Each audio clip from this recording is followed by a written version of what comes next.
Today I'm having a look at the setup of adding an oven smoker to the Big Pig. You can use this on the smaller Ozpig too, and it gives you a range of different cooking options. So it adds a lot of versatility to this already versatile cooker. Today I'm going to be cooking something just really nice and quick on here. I've got some smoked chicken thighs that I'm going to go on. So I'm using a combination of good quality lumpwood charcoal and some nice beech in there. And that's going to give a lovely smoke to some chicken thighs that I'm going to put in here.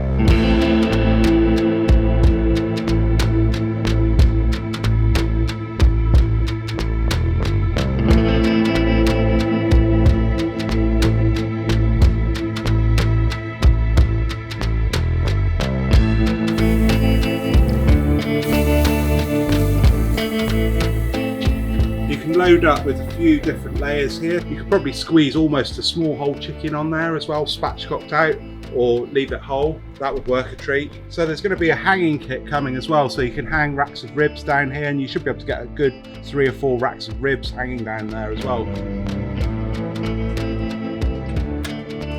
So these are going to take approximately 25-30 minutes at 160, 180, those kind of temperatures, and we're going to look for 74 degrees C. It's a safe cooking temperature for these chicken thighs. They'll be lovely and juicy, smoky from that beech, and wonderful.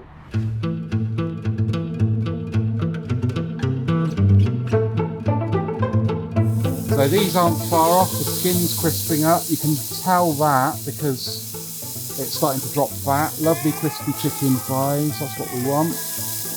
Give them a little bit of heat on the other side.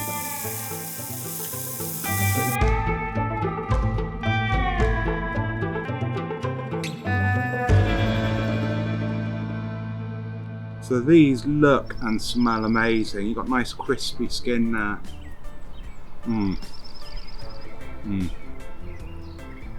That's beautiful. The rub on it, the beech smoke. I'm gonna have a taste of the meat as well. Beautiful chicken thigh. Beech works so well on chicken like this. It's a lovely subtle smoke, but it's definitely there with a nice kick from that dry rub. Be interesting to see what else you can smoke with this. Maybe some nice pork, a nice pork joint, some ribs maybe. There's so many things you can smoke there, and that adds amazing versatility to this lovely grill setup. Very impressed with this, and it's a lovely way of cooking. So hope you've enjoyed the video. Cheers.